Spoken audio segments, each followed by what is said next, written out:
And I see a blinking red light. Okay, good afternoon, shalom. This is our experiment in live recording, the lesson from for the Simple Living lesson on our group today. Um, we're talking about food preservation, dehydrating, and pickling. And just as an observation, you don't have to be a genius to put food up. You just have to be as smart as a squirrel. Because squirrels do it all the time. Putting food by is one of humanity's most ancient practices and the reason that we have survived as a species. Caching food was the first method, simply collecting food, sticking it someplace, and hiding it there. Some foods, though, cached better than others. Grains and nuts that worked pretty well for. Things like meat or fresh fruits and vegetables, not so much. Dehydration was probably the first method, and it was likely discovered by accident. Somebody left something out in the sun in a warm climate, probably somewhere in the Middle East, since that's where civilizations pretty much started. And it dried out, and they discovered, gee, I can still eat this. It ain't too bad. It ain't killing me. That means it's food. Fermentation was also discovered very early, also probably by accident. Somebody left something in a container and it fermented, and Beer. gee, it ain't too bad, yeah. And likely it was something like beer or wine was one of the earliest fermented foods. Both processes, both dehydration and fermentation, involve the environment provided by the food so that the bacteria and mold that cause putrefaction do not grow. Dehydration removes the moisture necessary for the bad bugs to grow. Fermentation alters the acidity of the environment so that the harmful bugs don't grow.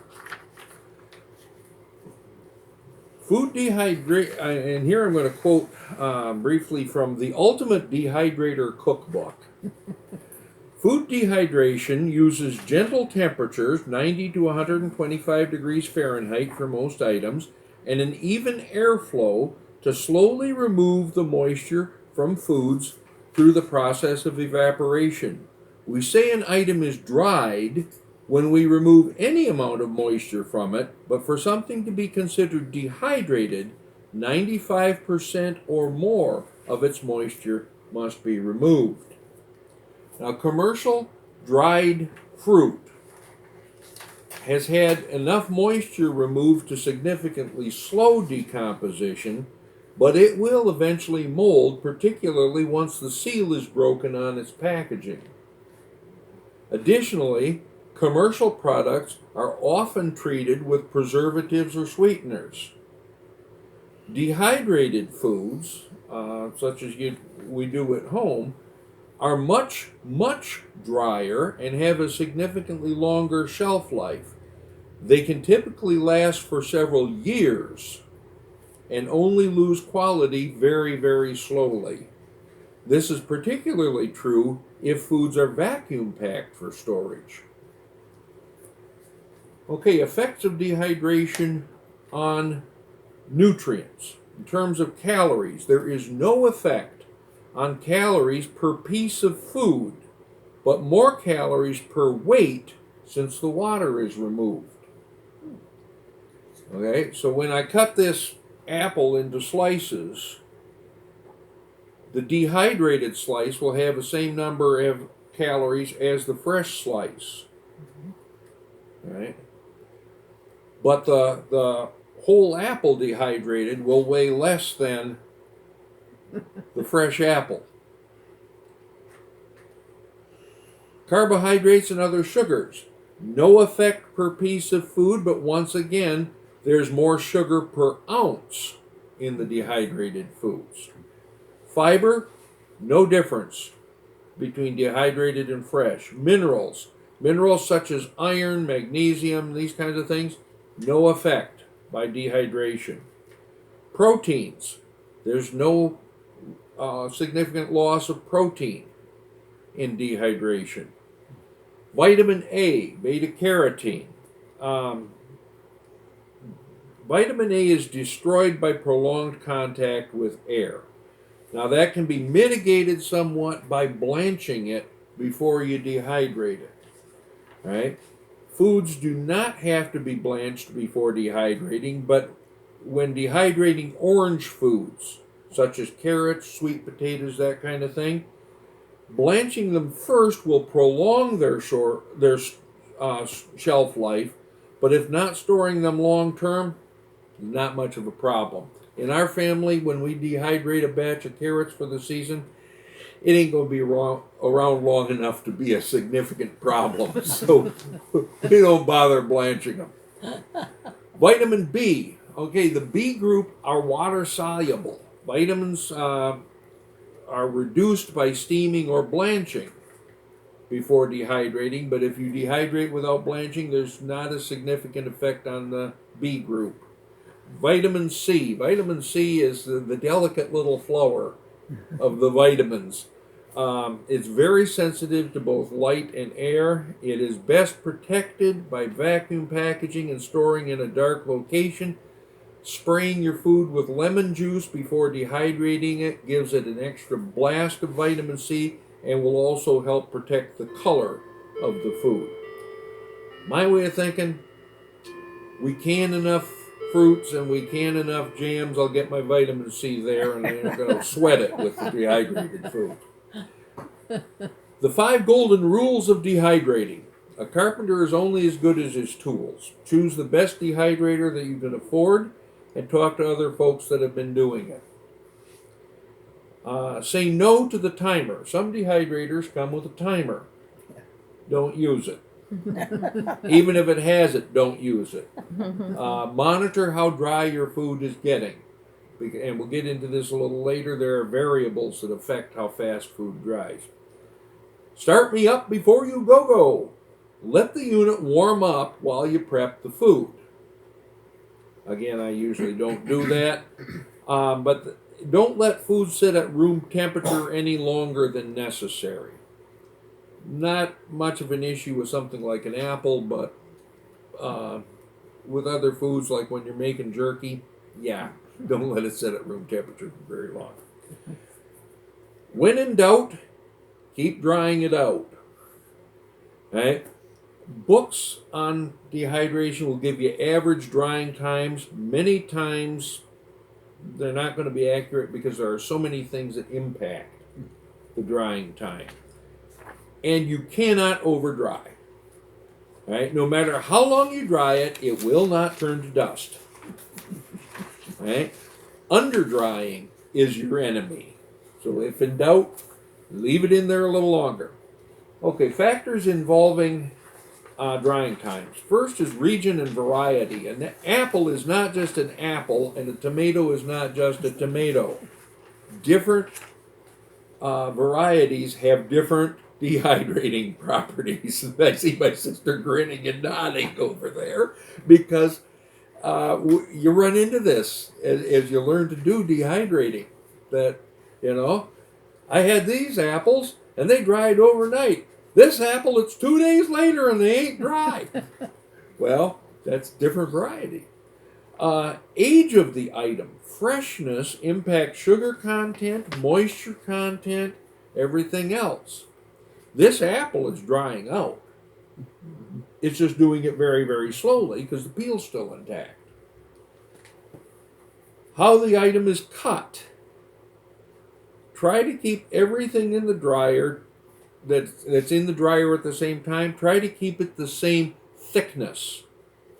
It does, size in terms of length and width doesn't matter nearly as much as thickness. Another factor, how the item was prepped. Blanched versus raw. Blanched usually dries faster. There's also a trick for freezer blanching. You can put fruits in the freezer, bring them out, thaw them, let them drain, and then dehydrate them, and it's just like you blanched them. because what happens is the freezing breaks the cell walls. That's what blanching does. Is it breaks the cell walls. Density of the food on the drying rack and in the dehydrator. The more food that's in there, the more moisture that there is to be removed. Okay, I'm going to demonstrate this one today with just a few racks. I have like 10 or 12 racks for that thing. Yeah. Really? Okay. Yeah, because they die and you got the You know, racks. That's what you keep I've had older units that the heating element died. Throw it out, get another one. Save the racks. They're interchangeable. All right. Humidity level. Things dry faster on a low humidity day.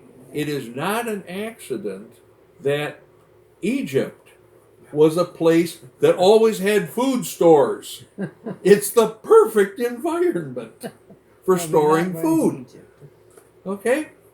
Now, rehydrating. Some dehydrated foods can be enjoyed as is, and a little bit later we'll get out some apple rings for you to sample. Raisins.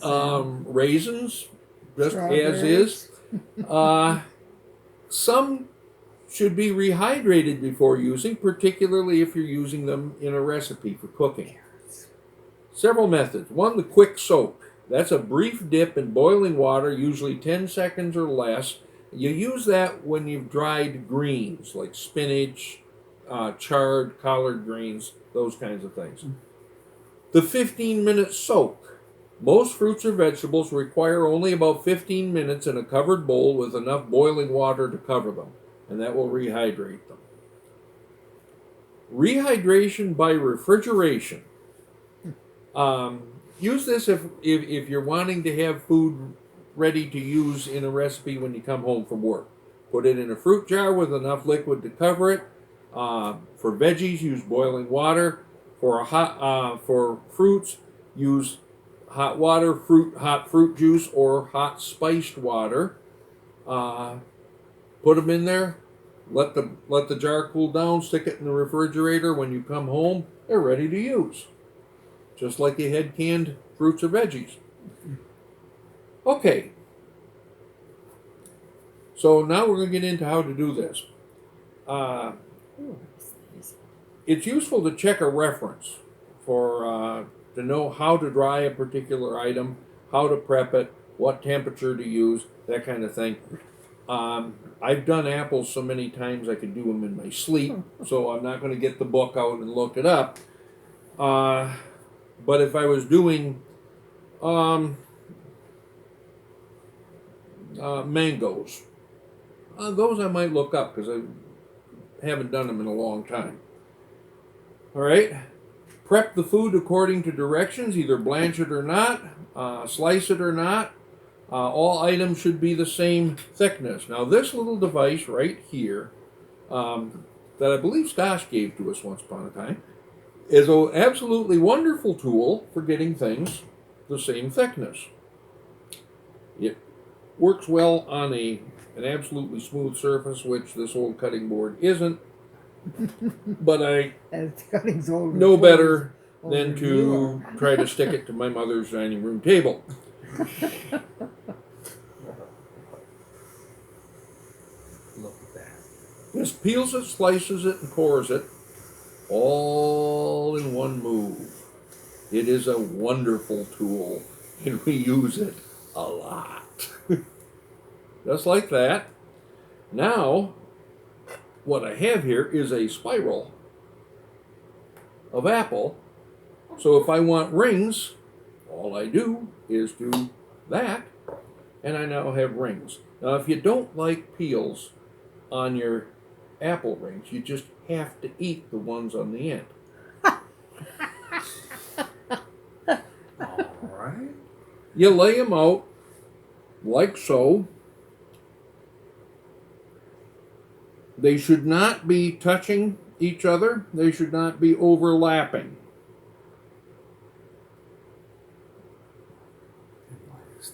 And that's because they won't dry. And I'm going to just demonstrate this by sticking it in the dryer and firing it up over here.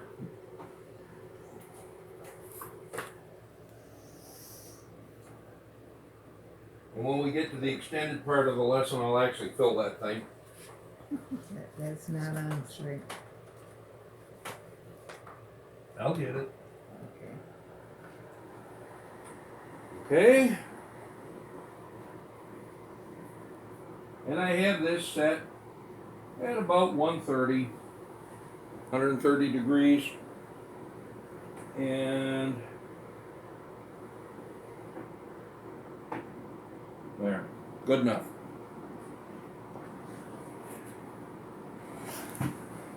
Now the leftovers, when you're doing apples, what? 3 what? Minutes. 3 minutes? The leftovers when you're doing apples, we're going to probably feed these to my sister's chickens, and which means you're going to eat those too because the chickens produce the eggs. Chickens are a wonderful thing to have around. If not, with apples, you can take these and put them in a jar with some water, leave the lid off the jar, Make them cover them with water, and it makes vinegar. Oh, All right. Last step, when this is dry, take the stuff out, put it in a jar, put a lid on it, set it on a sunny windowsill. Wait a couple hours. If there's moisture, you need to put it back in the dehydrator.